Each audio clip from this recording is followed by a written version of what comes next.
is it? What time is it? What time is it?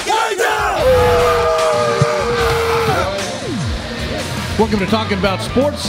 As you probably noticed, we're not at our usual location at the Dilworth Neighborhood Grill, but instead we are at Topgolf. Hi, Kevin Casey, along with our panel of regulars. JT, John Tobias, our senior statistician from CBS Sports and ESPN, two-time Emmy Award winner Reggie Walker from Penn State and the Carolina Panthers. Mike Pacheco on vacation of all things today. Always. He's always on vacation. He's up at Martha's Vineyard, no doubt, hobnobbing with the big-time Chowds up there in Northeast. Must be nice. First of all, a great day here already. We had a skills challenge here at Topgolf. We'll get to that in a little bit later. But first, John Tobias, big news out of the Carolina Panthers. General manager Dave Gettleman was fired this week. 4 years on the job, 3 years in the playoffs. Every year, a good draft. I think the Carolina Panthers are well positioned for future success. This came as a surprise, and I think it's a mistake. Two things also you want to add. Also, there was a Super Bowl appearance during those 4 years. And also, when he took over Reg, Marty Herney, he had the team over the cap. But by the time Dave Gettleman came in, not only did he reduce the cap, but also he brought in quality players as well. He also didn't draft Jeff Otah. And he also didn't give contract extensions to people who are no longer on the team. And as you pointed out, John Tobias, right, Marty Herney, the former general manager, has been named the interim general manager. So I didn't mean to cut you off, but I just had to interject that Jeff Otah nugget and Everett Brown, trading a future first-round draft pick for Everett Brown. Sounds like you're not a fan of Jeff Otah. Yeah, do you ever ask the ground with Jeff Otah? How much did he play? Not a lot. He was a first-round draft pick. How much did he actually play? How many snaps did he get? About as much as you did.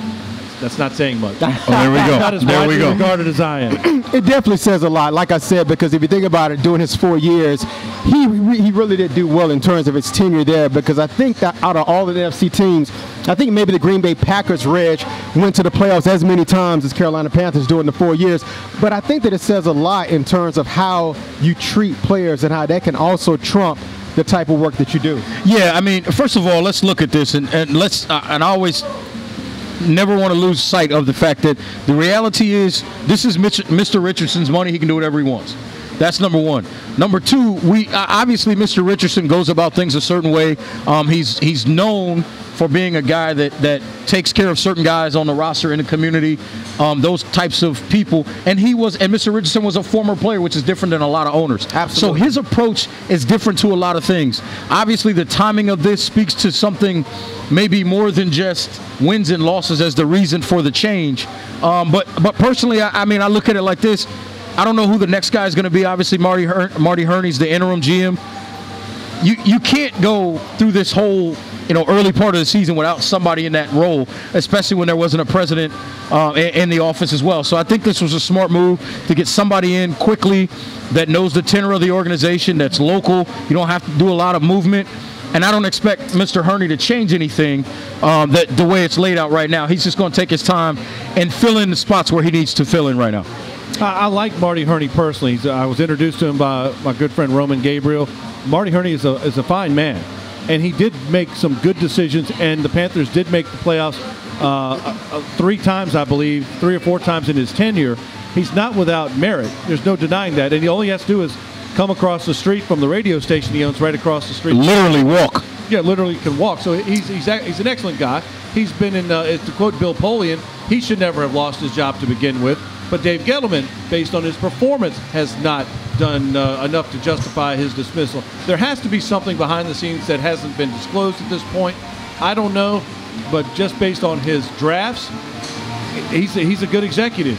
And you got to think that look at what's going on here in the landscape, with Dave Gettleman. You can't just be the player's buddy, their friend, give contracts. And as they say in Wall Street, my good friend Richard Yurchek, the $1 Million Man, used to always say, past performance is not indicative of future earnings. You don't pay for past in the NFL salary cap era. So yes, you want to take care of Greg Olsen. He's one of the top guys in his position. You pay him what he's worth, but you're not going to pay a guy like Thomas Davis for what he's done in the past. He's an elite guy now. I think he's in the top tier of guys right now, but you don't want to extend him too far in the future unless it's a team-friendly and cap-friendly deal. Yeah. I'm Reg, and John. I'm one of the guys. I know from wrestling, I was always one of the guys, the boys. I was, I always kind of rub with management sometimes. I'm all for the players getting every dime they can. Yeah. Sometimes the team has to take priority, and when you're in management, you've got to do something to help the team out in terms of the salary. Right, I agree with you. And the thing about it is, Reg, we talked about the accolades that we've given Gettleman like over the last 4 years.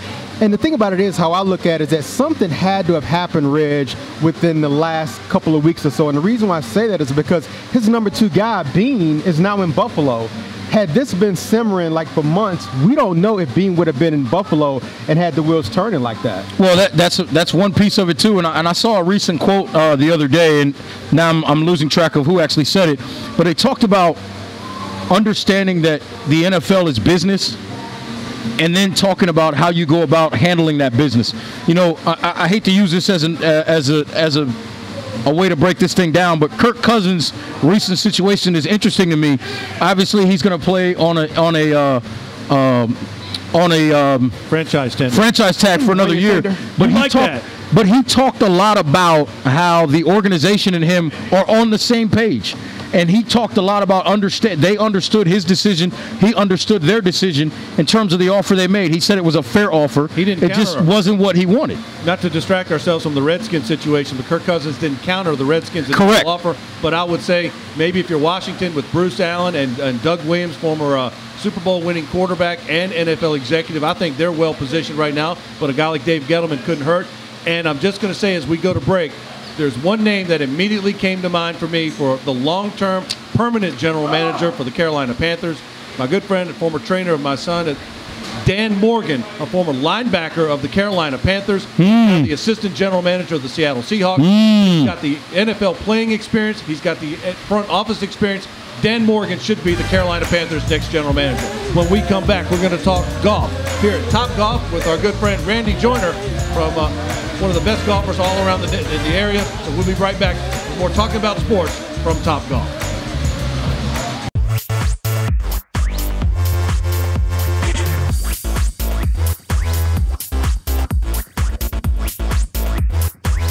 All right, welcome back to Talking About Sports right here from Topgolf. And what a great time we've had already with Skills Challenge. We'll get that in a minute, but I just want to bring in Randy Joyner from Tour Techniques. He's our I guess you call him our Talking About Sports official golf pro here. Randy, lots of golf. Talking about the British Open is this weekend. We've got the PGA Championship right here in Charlotte at Quail Hollow later this summer. Randy, great to have you here. And tell us a little bit about Tour Techniques and what's going on. Well, thanks, guys. Thanks for having me. Tour Techniques was started, I've been director of instruction at Ballantyne Country Club here in the Charlotte area for about 8 years, and several years ago I branded the name Tour Techniques because as I started teaching tour players around 2007, 2008, when I realized it was much easier to coach them than it was to play with them. We all have bad techniques. We all have bad techniques, I will say. So yeah, so what I started doing then was started as Tour Techniques, and basically it's a very simple program that shows players how easy the game of golf can be. I believe golf instruction's made the game more difficult, not easier. And what I do with tour players is actually very simple. It's a bit like I did with Reggie out there with in the Skills Challenge, with just making it as simple as throwing a club. Yeah. That's really, golf is a throw. That's why you'll never see an NFL quarterback or a major league pitcher. If they play golf, they're good at it. Right. And it's because it's a throw. But golf instruction, starts talking about, well, turn your shoulders, move your weight, do this, your hips do this, your wrists do that. It just makes it very difficult. Well, Randy, we won't hold this against Tour Techniques, but we had some brief instruction from Tour Techniques and Randy. What's clear is we need a lot more from our Skills Challenge. Let's go to some footage that we have from our Talking About Sports first annual Skills Challenge. All right, we're about ready to get our Skills Challenge underway. John Tobias has his flip-flops. I'm ready to go.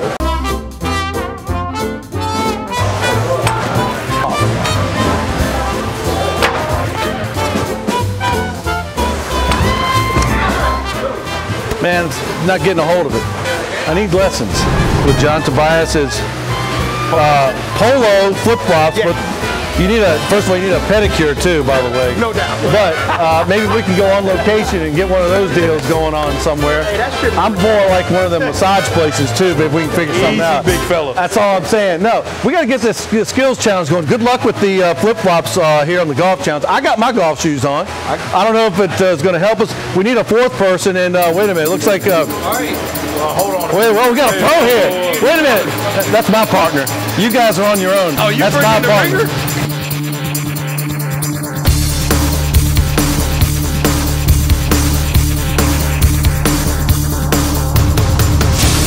Well, you know, host has its privileges.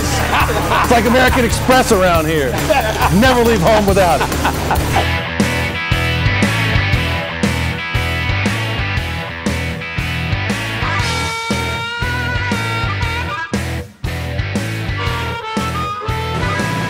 You got to hit the ball, man. That's practice swing. Oh, all right.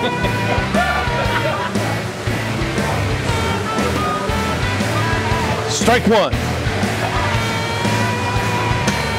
And there's a ground rule double.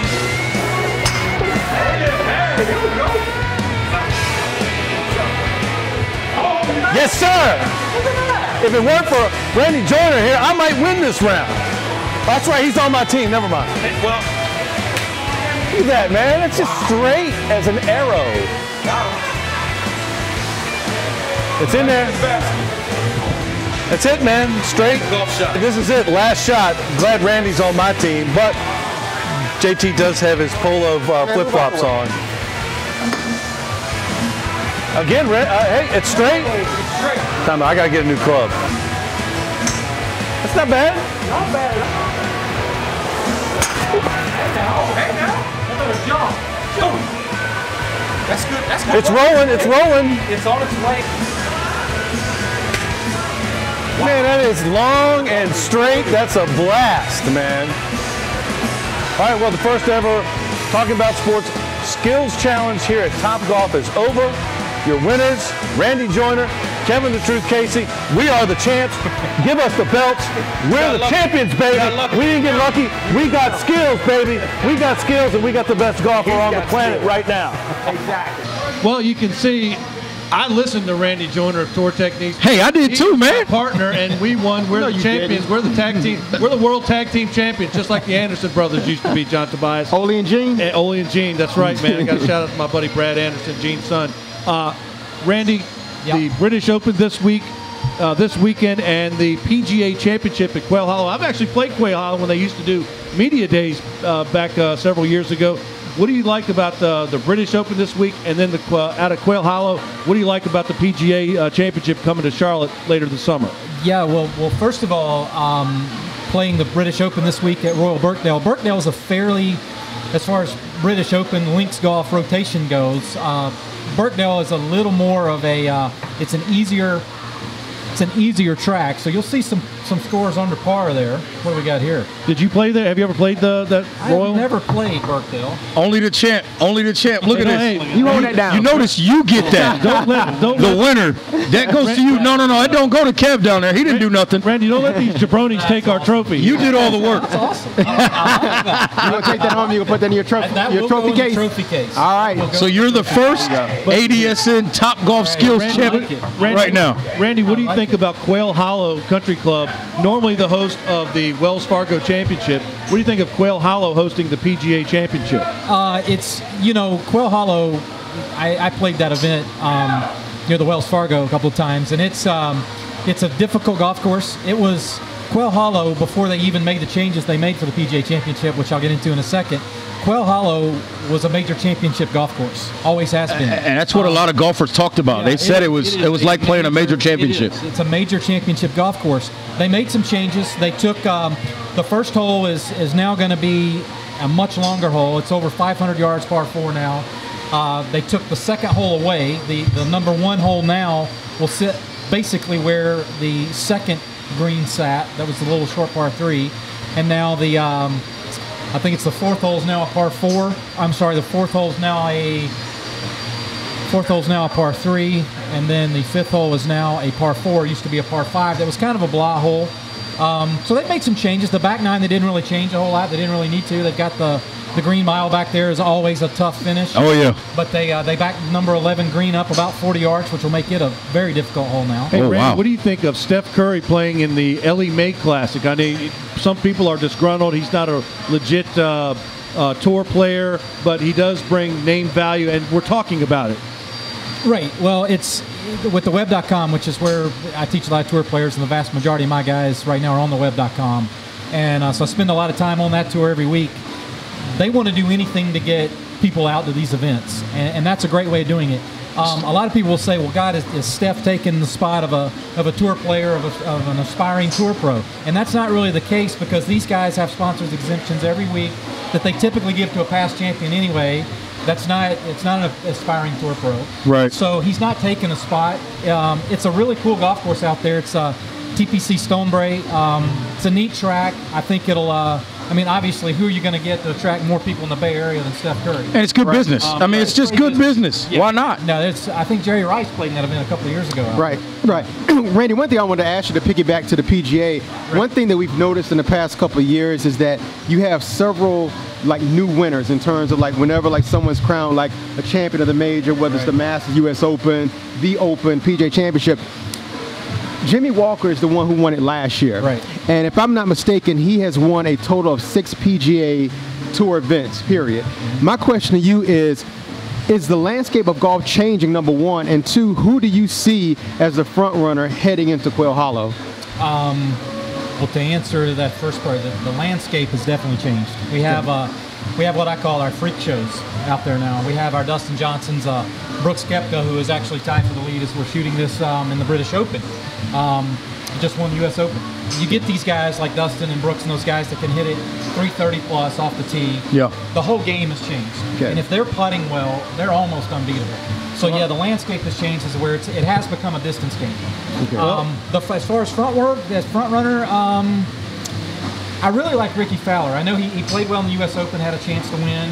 I don't know how he's doing today in the British, but he's his first win came here at Quail Hollow in Charlotte. Mm-hmm. I think he's ready. Charlie Hoffman's another name I would throw out there. I think Charlie's ready to win. I like Charlie. Good player. Really good player. He's had a good year. I like, hey, you can't go wrong with Ricky Fowler. And, great stuff here. Thanks to Randy Joyner for bringing us the 411 and all the golf and our instruction. We'll come right back with more Talking About Sports from Topgolf. This is JT. We're at ACC Kickoff, also known as Football Media Day. We're having a great time. You pretty much have it all here at the ACC Kickoff Football Media Day because we have the Heisman Trophy winner. We have the 4th-ranked national team in the country, Florida State. We also have, of course, the defending national champions, the Clemson Tigers. Did I tell you about the food here? I bet somebody like Kevin Casey would love the food here. Kev, they have everything. They have barbecue. They have fried chicken. They have scrambled eggs. They have it all right in your wheelhouse. Did I mention the popcorn? This is where you need to be. But I can show you better than I can tell you. So let's take a look at the sights and sounds of ACC Kickoff. Thanks to all of you for being here for our 46th annual ACC football kickoff. It's great to see such an excellent crowd after such an excellent year.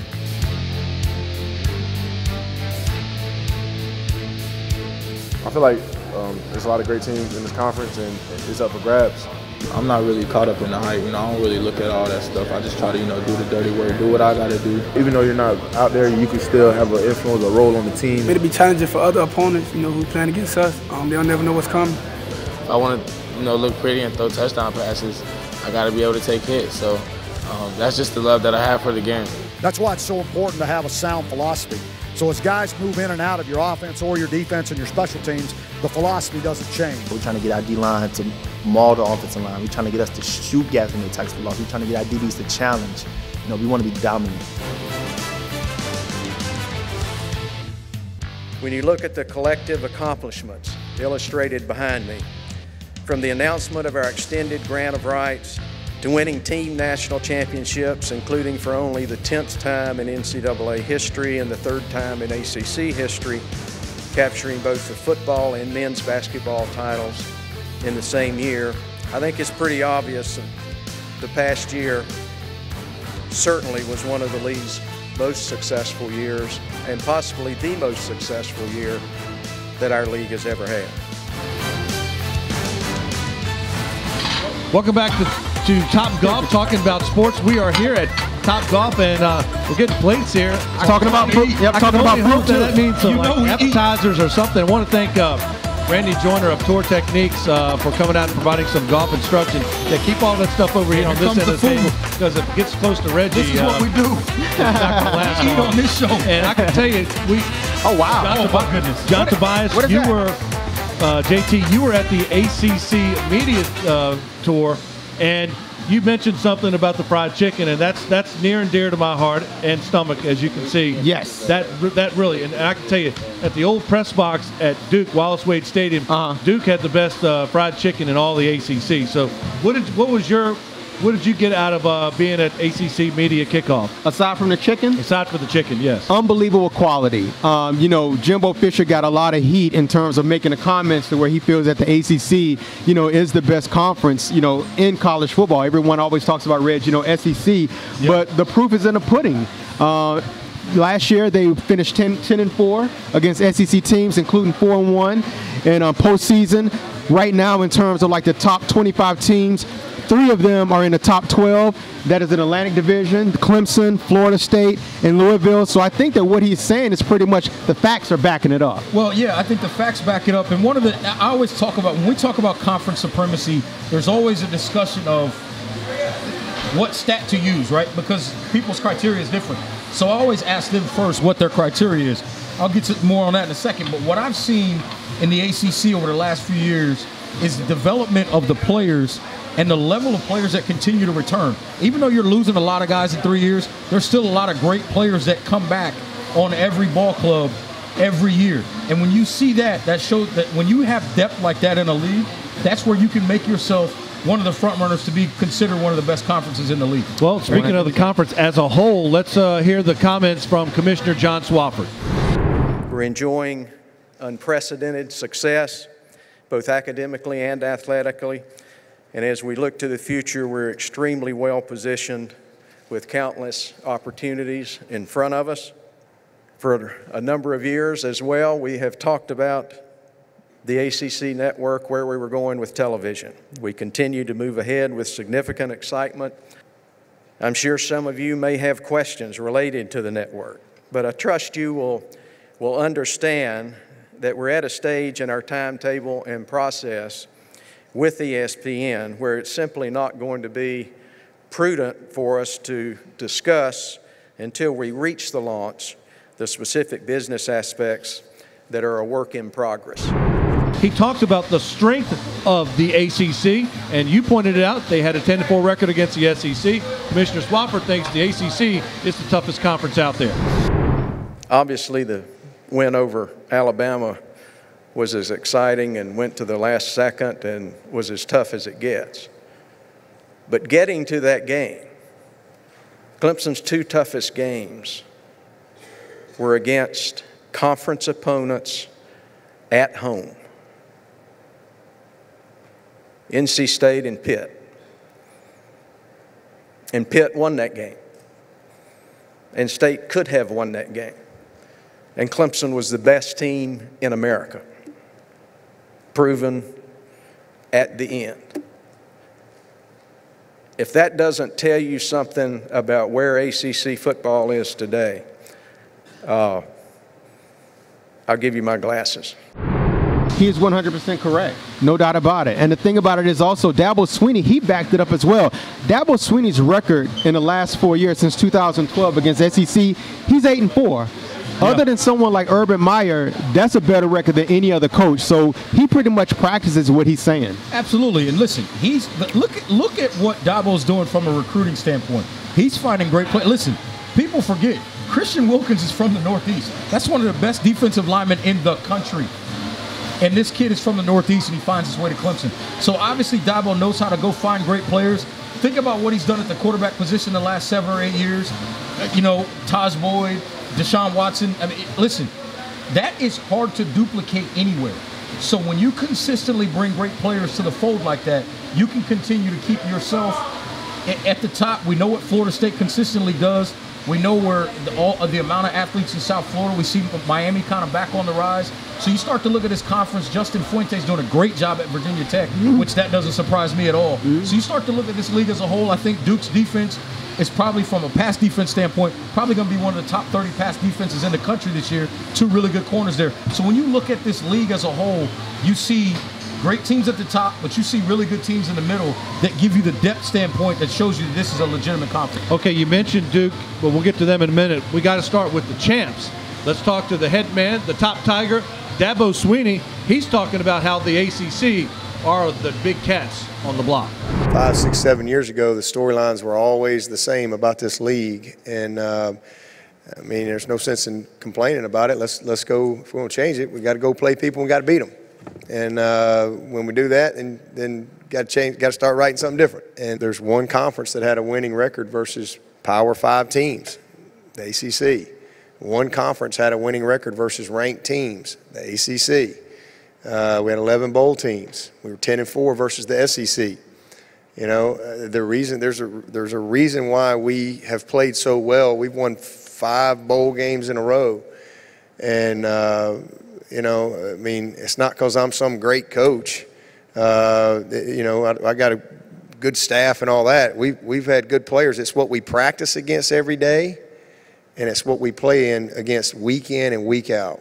And so when we've gotten to postseason, we've not been overwhelmed. We've been able to match up. And but you can't just do that one time. You know, nobody's going to really give you credit for that. It's the consistency over the last several years that I think really speaks the loudest. All right, you heard it from Dabo Swinney. I mean, he's the guy. He's the national champ. They've got the belt. I mean, let me tell you what struck me the most in what he said, though. He talked about the process of getting where they are. He talked. Listen, we remember the jokes, Clemsoning, and all those kinds of things. The administration stayed patient with Dabo, allowed him to build that thing, and they saw they were getting better and better. They were getting more quality players. They were getting closer in the big games, and they finally got over the hump and beat an Alabama team and won a national championship last year. It's a process. Some of these athletic directors, I think they get a little bit too wound up and they try to move too fast, and sometimes they catch themselves trying to change too quickly to get there too fast. Slow and steady usually wins the race, and look what Dabo's done at Clemson. And don't forget about Florida State. You know, a lot of people talk about Clemson, but you know what, Reg? Week 1 is going to be very interesting because the best ACC team currently, Florida State, is going to go up against currently the best SEC team in Alabama with the Chick-fil-A Classic, for sure. And those games are always great. They're good barometers. The question is, where do the teams go from that game? Last year, what Alabama did to USC, everybody had a notion, and then by the end of the season, it ended up probably being Alabama's best win the whole season. So you have to be careful with some of these early games, but they can show you a lot with a team early as well. Well, I don't know if I'm not going to say Florida State's the best team in the ACC right now, because a wise man once said to be the man, you've got to beat the man, and Florida State has not beaten Clemson. Woo! So, Nature boy Ric Flair. I've heard of him. All right. So I'd say Clemson's still the #1 team until someone beats them. Yes. But that first week is going to be very big. I mean, the whirlpools, the ice packs are going to be heavy between Alabama and Florida State. That's going to be a tremendous first weekend of football. And as Reggie has said many times, JT, when does football actually start? Hopefully, I wish it could start tomorrow. I know. That's the thing. I'm tired of talking season already. I know. You mentioned something, though, when you talked about Duke. And, Reg, you mentioned something last week. You talked about don't sleep on Duke's corners. Here's a great stat for you about their quarterback. A lot of people don't know in terms of Daniel Jones. When he ended the season last year, he went 187 attempts without throwing an interception. That is the best in the country. That still stands right now. I love it. And I think the thing about it is that if he remains poised, play a ball control offense with that great defense, we got to save some of those great Duke stats because we've got Duke later on in the broadcast. Plus, we've got the guy that, as you pointed out, no one's talking about, the Heisman Trophy winner. That's coming right back here on Talking About Sports.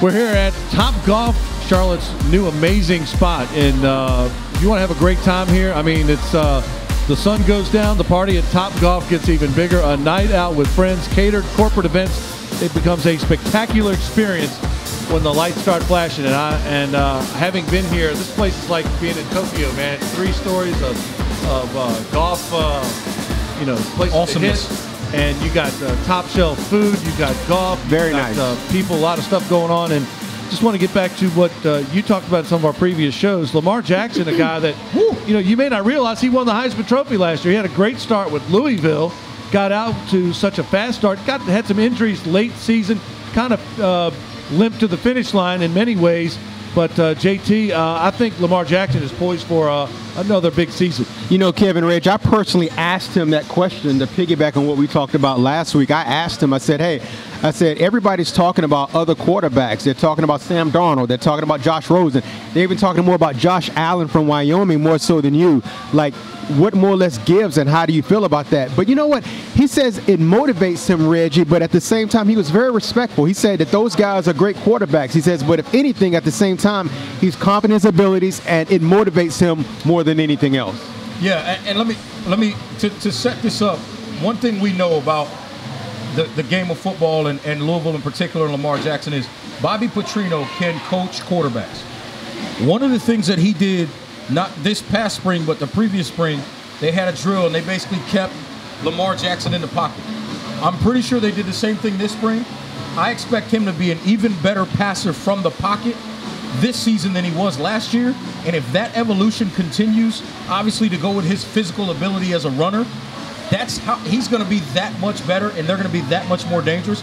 So I expect Lamar Jackson to have a bigger year as a passer than even as a runner. JT, you'd also talked to him about and heard him discuss about how he was behind the shadows, kind of overwhelmed by being in the ACC and being suddenly in the Heisman front runner in the spotlight, how he's going to come out of his shell and kind of be more of let his own personality shine through in his play this year. Yeah, it's more or less like we've heard before with the 76ers, like trust the process. We all evolve, we all go through things, and he says this has been a great learning experience. He said there's certain things that he cannot do anymore, there's certain places that he cannot go to, but at the same time, he has really evolved, and not just on the field, but off the field as well. Well, let's hear what he had to say when John Tobias asked him, how did he handle being the Heisman spotlight? Yeah, I feel I'm a different person handling last year I wasn't really immune to all the cameras and stuff like that. I try to stay away from them, but it comes with it. You got to deal with it. Have some fun with it now. Yeah, have fun with it. Well, as you can see, we have our ACC gift bag here, courtesy of John Tobias and Kevin Tolbert. I would say you went to great expense, but having covered about 20 of these, I know they give them to you, but I guess it's the thought that counts, JT. Exactly. Lamar came from a good place. Lamar Jackson. What about how did he respond to maybe getting some of the bad parts of the scrutiny in the spotlight, the criticisms? The one thing that I really got out of that interview is that he was very poised, and when he answered, he gave a very thought out response. He wasn't immature. He did not seem jaded. He just really more or less like enjoying the process. He knows that teams are going to come after him even more since he is the Heisman Trophy winner. And like Reggie said, I think that if he adds the element of being an efficient passer, we already know what he can do as a runner. Absolutely. But if he adds that element as a passer, I think he's unstoppable. Before we get Reggie's take, let's hear what Lamar Jackson said about the overall experience here and what he got out of it. Like I said before, I love the game of football. Not going into this year like last year, I didn't think I would win the Heisman Trophy. It just happened. I just played football, and that's what I'm doing this year. I'm trying to win games. I won a national championship. It's the biggest thing with me. It's an honor and a blessing. It's the most thing. I'm happy I have it. Coming up, growing up, playing the NCAA game, road to glory. And your player winning it, you're like, man, what if that happened to me one day? And for it to actually happen, it's crazy. And I know I said that a lot during the speech, it's crazy, so it's still crazy sometimes to me. All right, now, Reggie, what do you think is, to make the pun here, what is in the cards for the Louisville Cardinals this coming season? I expect them to have another big offensive year. They got a lot of weapons. The key for this team is going to be that defensive front. Can they put pressure on other quarterbacks? I expect Louisville, obviously, with Bobby Petrino to put up a lot of points. I still think this team has a chance to win the division and play for an ACC championship. All right, JT, what about Christian Wilkins? Did you believe him when he says they're focused to repeat? I think he is extremely motivated. You know, a lot of times, you know, athletes and players and even coaches sometimes have a tendency to rest on their laurels, but based on how Christian Wilkins, how he more or less like carried himself and the answer he gave, he seemed to be like more motivated than ever before to repeat. I think he is poised to have an unbelievable year. All right, let's hear from Christian Wilkins. It was a great accomplishment to reach one national championship and win that, but really just why not win two? We shouldn't get complacent because we won one. There's still more out there for us. And if we want to be a good team, want to be good competitors, want to be good athletes, you know, we can never get complacent and be satisfied with whatever we did, no matter how good it is. All right, there you heard from Christian Wilkins. Now, JT and Reggie, real quick down the line, what do you think about the Clemson Tigers? Are they going to win the ACC again this year? What's their bowl? Where do they finish? Well, I don't know that they win the conference this year. I don't know that they win the championship. I think they're going to be in the mix. They got to figure out what they're going to do at the quarterback position.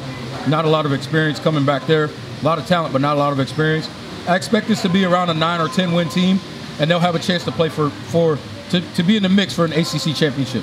I co-sign with Reg. I think they're going to be a really, really good team.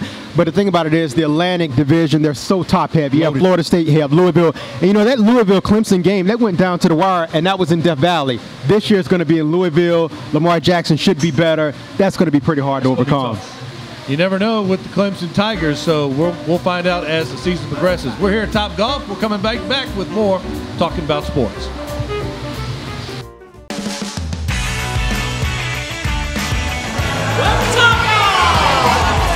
Welcome back to more Talking About Sports from Topgolf. And if you've never been to a driving range and had food like this, as Reggie and JT can attest to, Topgolf's got a full menu including a brisket, grilled cheese.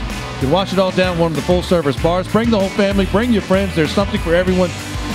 And it's just unbelievable here at Topgolf. And JT, you touched on. You know I have food in my mouth, don't you? Well, go ahead. But you touched on the Duke Blue Devils. They're no longer a laughing stock. This is no longer the Ted Root Duke Blue Devils. This is David Cutcliffe, the quarterback whisperer, who has the Mannings in every spring. This is a place that has a very prolific offense. Let's hear from Coach David Cutcliffe talking about he believes this year's team may be the best Duke Blue Devil team on record. This team is the deepest, most talented team we've had at Duke yet. We are young in certain spots. We have concerns in certain little areas. But I think this team will display what we're capable of being at Duke. And we believe we can compete for championships every year. All right, now, Coach Cutcliffe is an offensive genius. He was the offensive coordinator for Philip Fulmer at Tennessee, coached Eli Manning at Ole Miss. He's talking about how they have a very deep offense and how maybe they have the depth to challenge for a championship in their own right. You know how, Reg, how you talked about Bobby Petrino last segment, how he can really coach quarterbacks? Yeah. David Cutcliffe can really coach quarterbacks. And just in case somebody missed the segment before about Daniel Jones' stat, he went 187 his last pass attempts without throwing an interception. That still stands. That's still the best. That's still the best in the country. Over Josh Rosen, over Lamar Jackson, over Sam Darnold. That's listen, first of all, that's understanding decision-making and taking care of the football, which is the number one thing you do in the game, is take care of the football. That's number one. I think what they've done and what they've built there over the years, Cutcliffe, he's recruited good players, but they've developed players. They don't get five-star guys all the time. They get guys that they can bring in, develop, and turn into really good players, and he's done an excellent job of that in his tenure, and that's why you see this Duke team is as good as he's ever had there. And they're going to keep getting better. And, oh, by the way, the administration was what? Patient with them and let them build it. You know, another thing that Coach Cutcliffe does, he recruits North Carolina heavy. I know he recruits the Monroe area. Jamison Crowder is from that area. He's got a pipeline coming from Union County. And all throughout North Carolina, he's made it a principle. I've talked to him. He wants to get as many North Carolina guys in there as possible. And one thing that we got to, and this just follows up on this point, some of his specialists, because you can't win the game because if it comes down to the fourth quarter, their offense, their defense is battling, but it could come down to a key kickoff, an onside kick, a punt block, or a punt. an extra point, a field goal, and Coach Cutcliffe really likes his special teams, particularly the kicking game. We have always been great in the kicking game, and our specialists have been outstanding. But a year ago, it was somewhat of a nightmare. We got a lot of competition in that area. That's not settled yet, but we're looking at snapper, holder, place kicker, kickoff man, even our punter, Austin Parker, had a really good year but was hurt. We've opened a lot of competition in that arena. Now, in particular, the kicking game features Austin Parker, who Coach Cutcliffe referenced. He played at my son's high school. My son was a teammate of Austin Parker. He's a younger guy. His dad was a punter for the Denver Broncos, coached Mount Pleasant Middle School. So what does Duke have to do to compete, and is it possible? But if so, what does Duke have to do to compete for a championship? Well, listen, I think they're going to be a dominant pass defense because of their corners. They have two really good ones. Mark Gilbert's a sophomore, another Charlotte area kid. Also Brian Fields on the other side. So from that standpoint, they're there. I feel like they're there. They don't have a difference maker in the defensive front. And if you don't have a difference maker up front on your defense, you're not going to win championships. And if you go back in the history of this game, any team that's won a championship, you can find a difference maker on that defensive front. You look at Clemson, they got two guys, Dexter Lawrence and Christian Wilkins. You go to the old Alabama teams, whether it was Damian Square, all the way back to Marcel Darius. It doesn't matter who it is that wins championships, you better have a difference maker up front. That's the one thing Duke hasn't figured out yet. Cornelius Bennett. Biscuit? That's right, man. He was a beast. The one thing to add to what you're saying, Reg, is that Duke has going for them is that they're in the Coastal Division. Yes. So, in other words, they don't have to worry about Louisville. They don't have to worry about Florida State. They don't have to worry about Clemson. I would think that Virginia Tech would be their biggest competition, as well as Carolina. Absolutely. So that would be the one thing that they would have going for them. And remember when Carolina was having some of their best years, they had guys on that defensive line like Marvin Austin. Virginia Tech is known for guys, whether it's Corey Moore, all these guys they've had historically on that defensive front all the way back to Bruce Smith. They've always had guys on that defensive front. That's how you win championships. Absolutely. And that's the one thing Duke hasn't gotten to yet, is that championship level on the defensive front. All right, I think they're going to get there. I really like what Coach Cutcliffe is doing, a fine man who runs a program with integrity. And Duke is on its way up, and I expect them to compete for one of the division championships. Don't go anywhere. We've got Tar Heels, Wolfpack, the Demon Deacons, and the Powerade 7-on-7 all coming up from Topgolf here on Talking About Sports.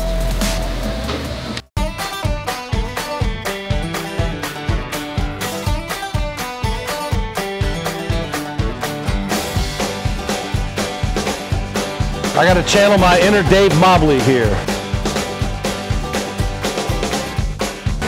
That's a blast, man. Welcome back to Topgolf here, talking about sports. John Tobias, Reggie Walker, and great food here as always. Our skills challenge went very well. I've got my championship trophy somewhere around here. I have to keep an eye on that. But one thing we've got to talk about is a team that I had a lot of guys drafted, and some drafted very high in terms of number 2 overall, quarterback Mitch Trubisky, Larry Fedora, and the quarterback battle of the Tar Heels. Before we can respond, let's hear from Coach Fedora. The biggest question for me is at the quarterback spot, and we have a graduate transfer that we've added to that competition group. Chaz is doing a nice job. He's coming along just like we expect him. He's developing in the offense. The guy that's going to win that job is going to be a guy that can lead our football team on. He's got to be able to make good decisions and take care of the football. And so, how quickly all of those guys can integrate, how quickly they can become a part of our team. That's the unknown for me. Now, is it all about a plug-and-play offense? Is it all the system? Is it the players? Is it the coaching? In all my years, I think it's around 18 years of running this offense, I've never experienced this. So, it's a little bit unknown for me. We're going to find out. I think our staff has done a good job of recruiting. I think there's a lot of guys that you may recognize their name from recruiting, but you've never seen them on the field. So it's time for them to step up. It's time for them. It's their opportunity to become a household name. And so we're going to find out. All right, now, Reggie, I'm not going to say that Mitch Trubisky is a system quarterback, but Bryn Renner, Mitch Trubisky, there's been a TJ Yates, there's been guys that have come through the years who've all played in the NFL at some level and some degree of success, not the second overall pick like Mitch Trubisky, but North Carolina's system, I don't know, Reggie, is it if you get plenty of time, guys aren't hitting you, and you have time to make 2 or 3 reads, and you hit guys in the hands with the ball, does it work that way all the time? Well, in Fedora's system, it certainly seems like it. And when you think about a guy like Fedora, you can go all the way back to Southern Miss with a guy named Austin Davis as well. He put up big numbers. So Fedora's system, obviously, quarterbacks put up numbers. I don't want to compare him to the systems of guys like Mike Leach and that kind of thing, because it's not the same thing. But I'm interested to see if Brandon Harris, if he becomes the guy, if he can process the information and run this offense and make it look as good. Because I'm going to tell you something, Brandon Harris and the forward pass did not belong in the same sentence the last year and a half. Wow. The one thing that I will say is this, though. I think that Larry Fedora is a well-respected coach. You know, before Ed Orgeron got that job, he was in the running. He was talked about in terms of being LSU's next coach. They're not going to get just any particular coach, any mediocre coach. But I think that they may have a tough time this year. They lost Mitchell Trubisky, TJ Logan, Elijah Hood. That is a great backfield. So that is going to be hard to replace. For sure. Absolutely. But the system is so solid, and he's getting top recruits. North Carolina is a destination now for a lot of these top guys, that they're going to this place. They like the layout geographically. It's a nice place. And the fact that this is a winning program, you have good facilities, and that Coach Fedora has an offense that really features. You're seeing guys get drafted, and it's not just Coach Fedora. They've had guys drafted, going way back to Charlie Justice, all the way through to Don McCauley and to Lawrence Taylor, Ethan Horton from Kannapolis. So I think North Carolina really has all the ingredients and raw materials to maybe improve and maybe move forward. JT? I agree with you to a certain extent. To a certain extent. And I know, because you're the man when it comes to a lot of different topics. You're like a Renaissance guy in a way, Kev. but the thing about it is, and not to harp on it, Reg, is that those are 3 quality guys that I mentioned in terms of TJ Logan, drafted. Mitch Trubisky, number 2 player, drafted. Elijah Hood, drafted. Like those 3 guys, TJ Logan, that is hard to overcome. But they're in the Coastal Division. They're not in the Atlantic Division. Exactly. So the thing about it is that they may make some noise. And also 2 years ago, they were in the ACC Championship. They gave Clemson a battle. They gave them a fight. They gave them a dogfight. Right. And the thing about it is, I don't mind admitting when I'm wrong, but I just think that's going to be a lot to overcome. Well, I think you add that to the fact that we know what they do on offense and losing all those guys. Fedora's got to ask himself on the back end of recruiting, I got 1 scholarship left. Defense wins championships. There you go. Offense wins games. You better make the right decision. All right, that's our breakdown on North Carolina. Coming up, we've got NC State, the Demon Deacons, and the 7-on-7 Powerade Invitational, and what's going on in the Upstate.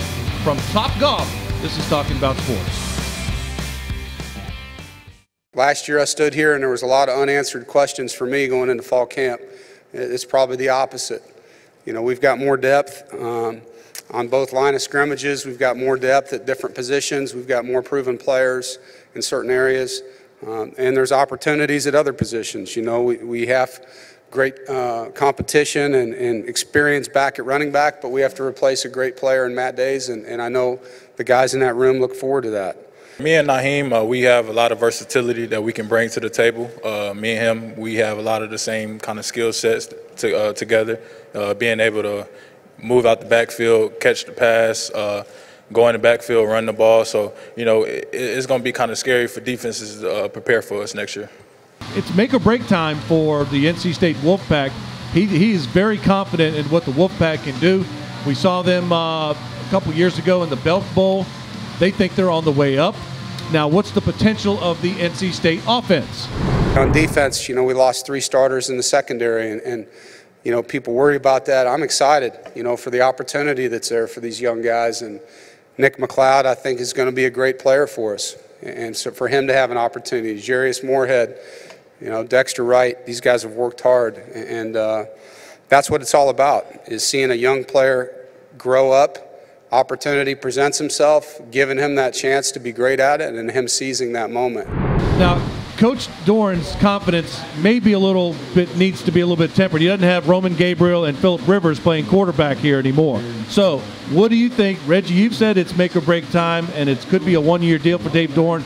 Guys, what do you think about NC State this year in the ACC? There's a lot of ingredients, and I've been harping on it. They got a difference maker on the defensive line in Bradley Chubb. He's a good player. He can do some things up front for them, so I think that's going to help. But I'm going to give you a name, and it's not a player. Elia Drinkwitz, the offensive coordinator at NC State. He spent some time with Gus Malzahn at Arkansas State and Auburn. He's come up. He's had somewhat of a meteoric rise similar to Gus Malzahn. He understands offense. He understands how to put up points. I expect this offense to have a big year and put up a lot of points. The question is going to be, can their defense hold up every week and keep them in games? And John Tobias, what about the fan base? Are they going to be patient with Dave Doran and this 6 wins, 7 wins? Is that enough? If you would have asked me that any other year, I would have said yes. But I think no. But it's this year. It's this year. It's going to be this year. It's going to be tough.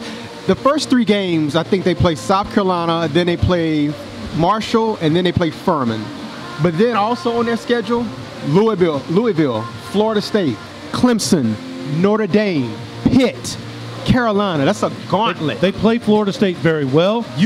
They're playing South Carolina here at the Belk preseason kickoff. Did you hear me? That's a gauntlet. I know it is, but I'm saying they play Florida State very well historically. Right. They're playing South Carolina here at Bank of America Stadium in the Belk preseason kickoff. Right. They should beat Furman and Marshall. Yes. Now, yes. I think that could get them some momentum heading into that gauntlet. It can also be fool's gold. When you play teams that you're physically that much better than, sometimes you lose sight of, are you really getting better? So that's the one thing they're going to have to figure out. But, John, you mentioned that schedule. Let me tell you something. I heard maybe there might be 2 of those games they may be favored in outside of Furman and Marshall.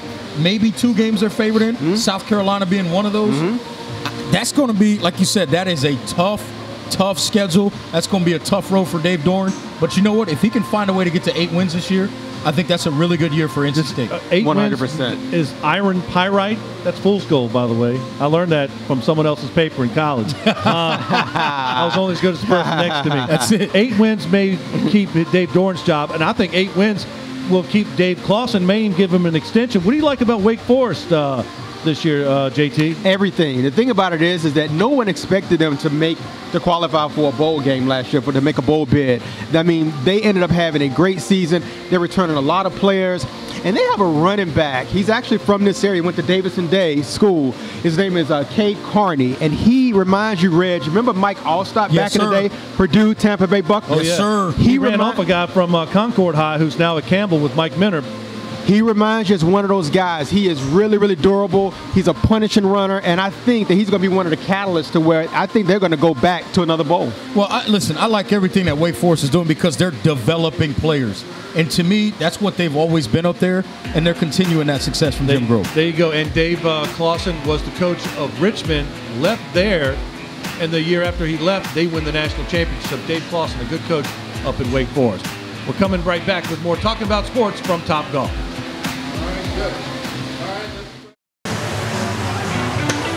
And there's a ground rule double.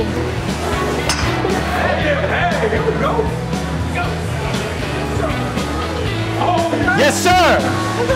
If it weren't for Randy Joyner here, I might win this round.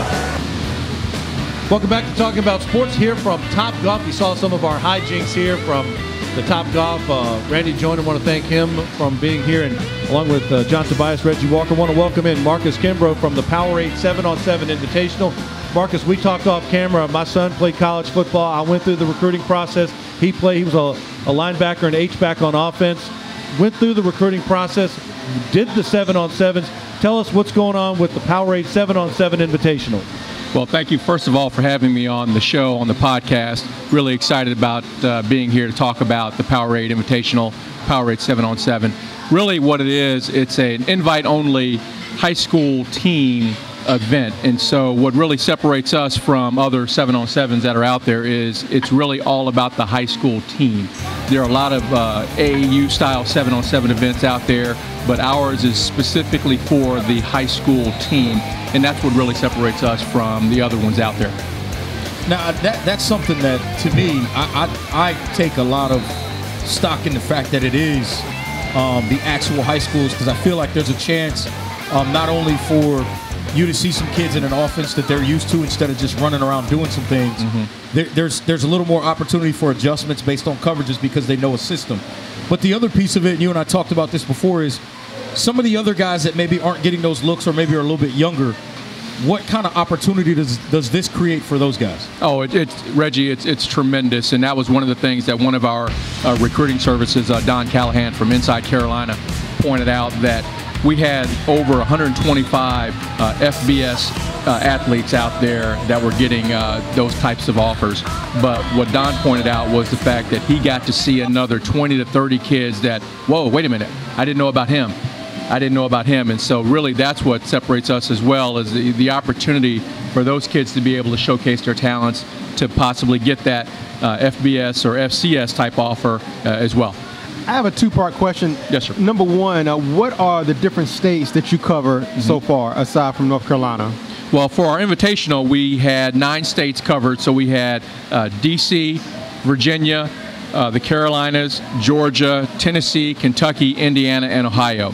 For our league play, we're primarily North and South Carolina for our league play, but we're always looking to expand into other states for our winter and spring leagues. Okay, so with that being said, I'm curious to know, how do the players in the Carolinas, North and South Carolina, match up against some of the other players from the other states that you mentioned? I tell you what, that's one of the things that Kevin and I were talking about off camera as well, is that when you think about 7-on-7, you think about states like Texas, California, Georgia, Florida, but the kids here in the Carolinas really matched up very well. Had a quarterback, Garrett Schrader, who just got an offer from Penn State and Alabama. Your local kid, Charlotte Christian, he threw very, very well. Also had a linebacker out of Virginia, Taraja Mitchell, commit to Ohio State. Got the running back from West Meck, Brown, who's a UNC commit. And then you got Mr. Everything out of South Point, Rock Hill South Point, Darion Kendrick, who's a commit to Clemson. So those guys showed up and showed out. Now, Dax Holyfield of Shelby, he's been the nemesis of my son Adam Casey, the Mount Pleasant Tigers of Mount Pleasant, North Carolina, Tiger Pride. Shelby is a team that's on the map of everybody because they always produce. Even though they're a 2A school, they're a powerhouse that produces a lot of guys every year. Oh, no doubt about it. And I tell you, Shelby, they're actually going for a 5-peat.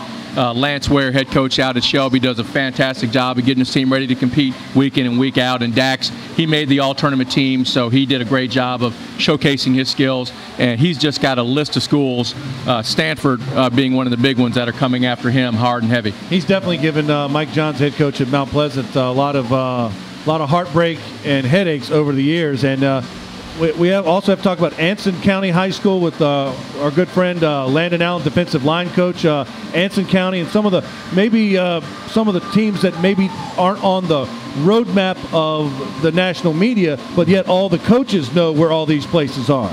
Yeah, no doubt about it. I tell you, one of the things about North Carolina and South Carolina is the level of talent that is here and coming out of programs in Union County and Mecklenburg County. And even when you go up to Raleigh, up in that area, there's some really great high school programs up there as well. And dipping down into South Carolina, when you go down toward the shore, down toward Myrtle Beach, you got Conway and Somerville, Fort Dorchester, a perennial power down there. So there's a lot of great programs on the rise in North and South Carolina. Now Wake Forest High School won it this year. The tournament wrapped up this past Saturday. Next year, obviously already looking ahead, do you have the dates yet, and what are some of the different maybe changes going into next year? I was out there both days. I saw a lot, big over at the Sportsplex in Matthews, very big setup, done well. What are some changes maybe that we can expect next year, and do we have the dates yet? Right now, we're tentatively looking at July 12th through the 14th, starting on a Thursday night event, a social for the kids, meet and greet, and then we'll roll into Friday with pool play, and then we'll go into Saturday with the double elimination. Wake Forest out of the Raleigh area did fantastic. Won 36-6 over West Side out of South Carolina, and there was some just fantastic opportunities there. But then when you look at the Matthews Sportsplex overall, 9 turf fields, 1 grass stadium field. Next year they're going to open up another 2 grass fields. So in total we'll have access to 12 fields.